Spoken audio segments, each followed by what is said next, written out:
pun untuk Konfederasi Serikat Buruh Seluruh Indonesia yang pada tanggal 25 April 2022 genap berusia 30 tahun.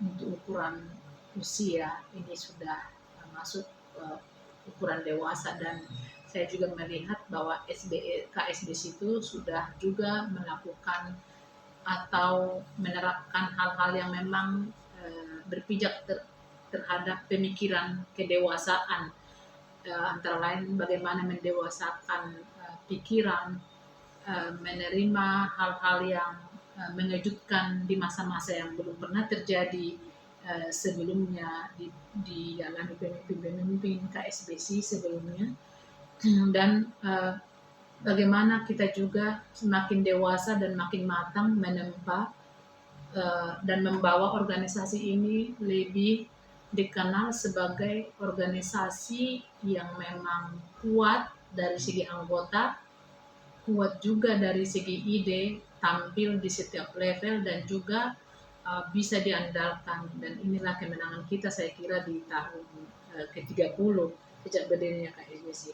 Di samping itu memang ada tantangan-tantangan yang lain yang memang lebih berat kita hadapi daripada perayaan-perayaan sebelumnya, yaitu di 2 tahun terakhir ini kita KSBC kehilangan banyak anggota, itu hampir 100 ribuan karena disebabkan pandemi, sehingga menyebabkan berkurangnya anggota, walaupun di sisi lain ada yang nambah untuk menutupinya, dan juga banyaknya teman-teman yang tadinya mereka sudah setia berjuang kepada KSBC, dalam istilahnya dalam militan, tapi pada akhirnya mereka akan meninggalkan karena memang tidak ada lagi alasan mereka untuk tinggal bersama-sama KSBC karena kehilangan pekerjaan.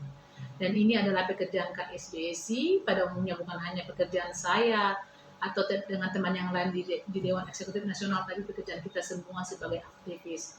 Lalu kita melihat juga memang kematangan di sisi penampilan, bukan penampilan performance wajah, tapi penampilan cara kita menyampaikan pendapat, berkomunikasi, melakukan dialog-dialog, kita sudah lebih mapan dibandingkan tahun-tahun sebelumnya. Dan saya kira sudah kita mendapatkan pengakuan dari internasional bahwa sekarang di bawah kepemimpinan kami, KSBC itu sudah dikembalikan ke tempat yang semestinya. Jadi kita sekarang lebih banyak dikenal di media, di internasional juga kita sudah terlibat di berbagai event untuk menjadi narasumber, dan kita mendapatkan posisi-posisi yang sebelumnya itu kita tidak miliki. Nah, jadi ya sebenarnya kalau merayakan ulang tahun tidak hanya sekedar mengatakan selamat ulang tahun, sehat dan panjang umur, tapi ada yang harus berubah. Apa yang resolusi kita tahun lalu, apa yang sudah kita capai, dan apa yang seharusnya kita perbaiki dalam diri kita ketika kita belum beranjak ke usia matang seperti ini.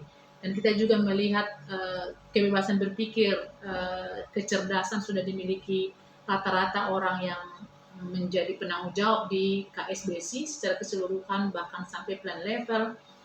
Terbukti dari banyaknya joint agreement, joint statement yang didapatkan mereka tanpa intervensi dari konfederasi atau federasinya. Kedua, kita melihat banyaknya orang-orang yang bisa beradaptasi dengan keadaan. Kalau saya sebut misalnya, dulu itu kita sangat abai dengan media, tapi saat ini media itu adalah alat kita yang memang ini salah satu yang membuat etalase KSBC itu menjadi lebih dikenal dari tulisan-tulisan dan dari gambar-gambar yang ditampilkan. Begitu juga misalnya soal kemampuan, kapasitas. Kita lihat begitu banyaknya teman-teman yang sudah mengambil peran masing-masing di luar KSBC sebagai narasumber, sebagai ahli. Dan yang paling terakhir saya kira terpilihnya kita sebagai, ini pas di usia 30 tahun ya, terpilihnya KSBC sebagai Chair Labor 20 untuk Presidensi Indonesia G20 tahun ini. Jadi itu adalah sebenarnya hadiah-hadiah yang kita dapatkan, dan yang masih belum mapan betul itu yang seharusnya kita perbaiki ke depan. Dan saya kira tidak juga ada yang tidak boleh kita sebut bahwa kita sudah sempurna, karena Saya kira perjuangan serikat buruh seluruh dunia itu tidak akan pernah berhenti, baik di ulang tahunnya keberapapun gitu, karena kita masih harus banyak capaian-capaian perjuangan, kampanye-kampanye, karena ini kita ini fungsinya kan adalah pejuang untuk kesejahteraan buruh. Jadi itu bedanya kita dengan di partai politik karena langsung kekuasaan yang dibicarakan, tapi kita ini kan pejuang untuk dalam tanda kutip kesejahteraan, bukan kemapanan. Jadi kesejahteraan buruh, kita meminta sedikit roti daripada roti yang sudah besar sekali. Jadi kita tidak untuk kaya, tapi perjuangan kita di tahun-tahun selanjutnya adalah bagaimana buruh ini bisa hidup, mendapatkan upah layak, terlindungi dari dalam jaminan sosial, dan juga keluarganya sejahtera. Kemudian di usia 30 tahun ini juga ada isu-isu yang memang tetap kita teruskan walaupun kita sudah memang sounding beberapa tahun yang lalu, tapi seperti isu di global kita sekarang sedang membawa isu, dan mudah-mudahan memang kita bisa menggolkannya itu juga di ke-30 tahun KSBC, yaitu isu perlindungan terhadap digital, karena itu juga salah satu isu kita ke Labor 2020. Lalu serikat buruh kita juga yang selalu membawa isu dan mengajak rekan-rekan konfederasi lain untuk tetap konsen terhadap perubahan iklim dan adil. Jadi kawan-kawan, di usia 30 ini memang sangat banyak yang kita dapatkan, tapi masih sangat banyak yang kita perjuangkan. Saya masih hanya berharap para pemuda yang kurang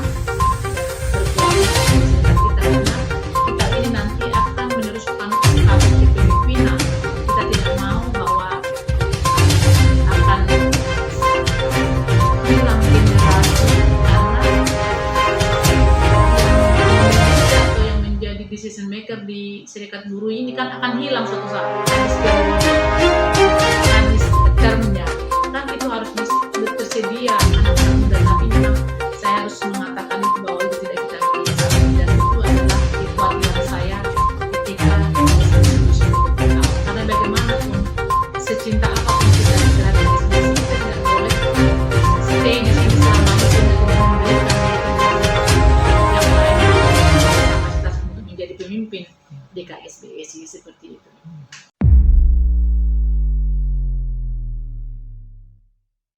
Si serikat buruh itu adalah kita harus bisa mempengaruhi kebijakan yang tidak pro ke buruh. Lalu apakah kalau kita melihat sebuah kebijakan itu tidak pro sama kita dan kita langsung blokade, atau kita hanya berstatement, atau kita langsung menyerukan turun ke jalan tanpa ada upaya-upaya lain? Saya akan mengatakan biarlah serikat buruh kita ini memiliki ciri khas atau strategi yang berbeda dengan mereka-mereka yang memang berjuang melalui jalanan. Kita melakukan semua itu, berjuang melalui suara, pendapat, ide, komunikasi, dan kita juga bersuara baik ketika turun di jalanan. Tapi saya kira banyak hal yang kita dapatkan ketika kita bisa melakukan komunikasi atau dialog sosial dengan pemangku kepentingan, karena saya kira serikat buruh juga harus begini. Kalau kita menuntut sesuatu itu kita kan bisa sampaikan dengan berbagai cara gitu. Jadi tidak perlu harus main kasar duluan, karena ketika sudah dimulai dengan hal-hal negatif akan diterima barangkali, tapi dengan keadaan terpaksa gitu. Jadi saya mencoba mempelajari, biarlah ini menjadi gaya kita, seperti meminta hak kita kepada orang tua, kan orang tua tidak memberikan itu semua, tapi akan diberikan suatu saat semuanya. Bagaimana caranya untuk mendapatkannya? Kita mendengar saja satu sama lain. Terbukti dari beberapa federasi di SBC kan, yang berafiliasi ke kita sudah mendapatkan pengakuan dialog sosial yang bagus dan mendapatkan kesepakatan soal peningkatan upah, terlepas kita menentang undang-undang yang ada sekarang atau menentang upah minimum yang tidak pro ke kita. Tapi ada beberapa kasus atau beberapa bukti bahwa anggota afiliasi kita sudah mendapatkan upah di atas yang ditentukan gitu. Jadi itu adalah bukti dari dialog sosial yang berjalan gitu. Memang kalau orang lain melihat yang tidak memahami, serikat buruh itu ciri khasnya adalah turun ke jalan, demonstrasi. Tapi apakah kita harus mempertahankan itu? Lalu kita harus hitung-hitungan apa yang kita dapatkan dengan turun ke jalan dan apa yang kita dapatkan ketika kita bisa berkomunikasi dengan bagus gitu. Karena saya kira ini kan negara kita katanya sudah negara maju, harus ada pola yang berubah dan pola yang berubah itu bukan berarah ke lebih kelembutan tapi kolaborasi itu kita perlukan. Lalu penguasaan isu juga supaya ketika kita berdiskusi tidak kalah daripada orang-orang yang kita hadapi. Kecuali satu hal ya, saya setuju dengan turunnya ke jalan untuk merubah kebijakan itu, tapi dengan sebuah kesatuan, kekompakan dengan federasi lain. Jangan ada yang mengklaim bahwa mereka yang terbesar sehingga tidak mau bergabung ketika menuntut upah. Kegagalannya adalah karena kita tidak bersatu. Masing-masing membawa kereta sendiri dan masing-masing mengklaim bahwa mereka layak penentu masa depan undang-undang ketenagakerjaan. Jadi mengabaikan kesatuan. Itu kekalahannya. Jadi apakah misalnya disebut misalnya sekarang banyak sekali konfederasi kan sampai 16. Kita melihat yang anggota yang bertumbuh 16 konfederasi tapi buruhnya kan tetap 3 juta gitu. Gimana buruh yang 42 juta lagi seperti itu? Ya karena mereka melihat dalam tanda kutip ternyata hanya kepentingan elit tidak memperjuangkan buruh. Nah, SBC nggak boleh begitu. Kita sudah buktikan bahwa kita hanya bisa di 2 periode. Kita harus berganti dan memang merekrut buruh itu sangat susah, tapi harus ada yang dicontoh mereka kenapa mereka bisa bergabung. Saya kira juga yang ditawarkan SBC adalah bahwa kita menawarkan sesuatu hal yang masuk akal. Kita tidak pernah menjanjikan yang mulut-mulut, tapi kita mengatakan bahwa bergabung dengan serikat buruh itu bukan kamu jadi hidup bahagia atau tidak terganggu, tapi kamu akan mendapatkan masalah. Nah, jadi kita satu-satunya konfederasi yang selalu mendahulukan dialog.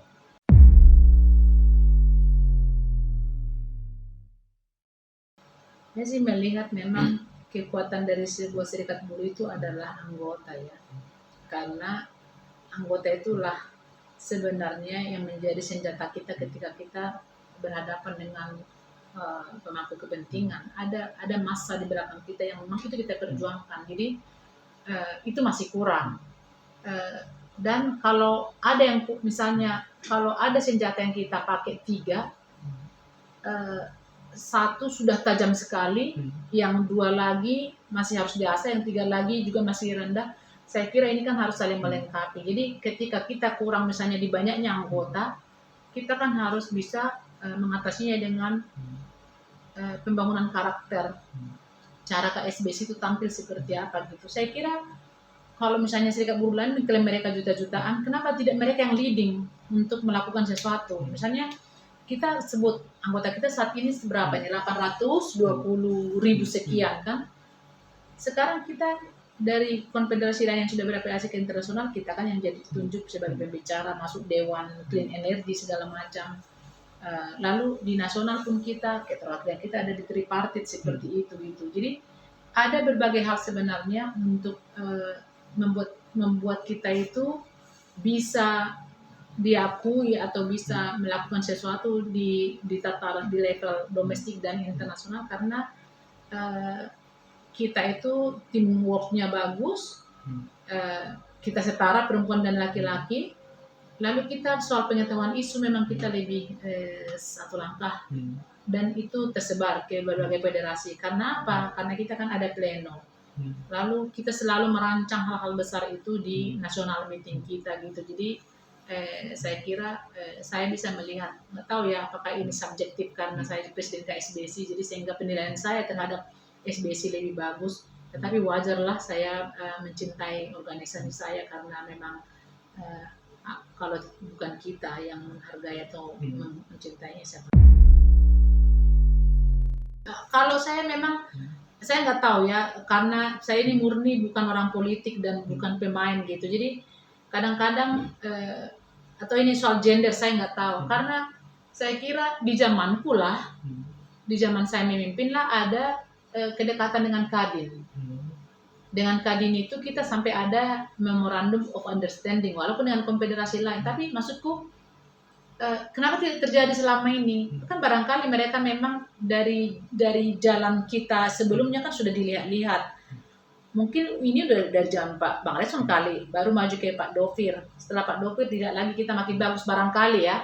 Kita melihat itu sehingga itu ada capaian itu. Lalu misalnya ketika ada bicara di forum-forum tertentu, kita melihat bahwa penyambutan stakeholder bukan hanya pengusaha dan pemerintah yang lain itu kalau kita menjadi narasumber di kumpulan itu aura positifnya itu keluar dari mereka. Jadi kayak mereka sangat welcome. Saya kira gini, kita bukan tunduk-tunduk ya untuk menembak kesalahan pemangku kepentingan kan kita tidak harus pakai main kasar dan tunjuk tangan kan bisanya kita melalui joke saja kan bapak sih bikin itu kemarin buru-burunya ini Pak ngadu. Jadi saya hanya melihat sih mencoba membaca atau mencoba berdiri di kaki orang lain. Ketika saya menjadi dia, apa yang kulakukan ketika dia menjadi saya akan harus dilakukan seperti itu.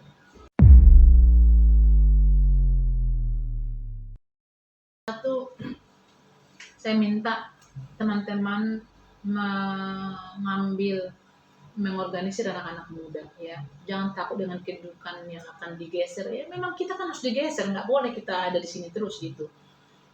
Lalu saya lihat ada anak muda tapi keinginan belajar tidak ada, jadi sama saja misalnya kita undang tapi mereka hanya menumpangkan hidup eksis, itu tidak, bukan itu tujuan KSBC. Mereka ada anak muda tapi mereka harus belajar beberapa tahun untuk bisa menggantikan kita, karena memang tidak mungkin kan anak muda datang usia 24 tahun bergabung dia sampai usia 27 tahun tiba-tiba jadi presiden, itu tidak mungkin, dia harus belajar. Tapi kan sangat indah ketika ada tamu atau orang lain datang, dilihatnya jangan senior semua 40 tahun ke atas semua kan, sementara anak muda tidak ada. Dan ada anak muda kita tapi keinginannya untuk belajar dan mengambil posisi itu tidak ada, kurang. Jadi saya melihat mereka hanya nyaman di posisi yang ada di meja itu tanpa mau menimba ilmu apa, padahal kesempatan untuk SBC itu banyak sekali. Kalau kita mau menuntut kesejahteraan atau gaji yang lebih banyak, jangan pernah berharap bahwa akan digaji SBC. Tapi kalau kamu mau sejahtera atau anak-anak muda sejahtera, banyak peluang ditawarkan di kita. Tapi kita kan nggak punya kemampuan. Kita hanya mengatakan kemarin itu belajar banyak, membaca banyak, mencoba bagus berkomunikasi dan belajar bahasa Inggris, tapi kan tidak. Jadi sekarang ada beberapa orang bahasa Inggris. Nah, ketika ada juga pertemuan-pertemuan internasional, jadi hanya orang-orang ini yang berangkat karena teman-teman yang lain tidak mau belajar gitu. Jadi saya nggak mau begini loh, kita harus move, jangan selalu ada di zona nyaman. Pesan saya kepada teman-teman, tidak ada yang menjamin kamu tetap akan duduk di situ di kedudukan itu. Jadi persiapkan diri untuk harus pindah, karena SBC ini bukanlah milik pribadi kita. Saya akan digantikan suatu saat setelah dari presiden, saya kemana, kan nggak mungkin jadi ketua federasi. Jadi atau teman-teman berjuanglah, pikirkan kalau saya terganti siapa yang Anda menjadi presiden, siapa menjadi sekjen, siapa menjadi struktur lainnya. Lalu kalau Anda melihat kekurangan-kekurangan di SBC, mencobalah untuk ikut memperbaiki dan berikan masukan yang membangun, daripada kita saling menyalahkan, karena ini adalah rumah kita yang memberikan keluarga kita hidup dan makan dan membuat kita dihargai orang. Kalau kita tidak di SBC, mungkin kita tidak akan pernah dikenal di mana pun.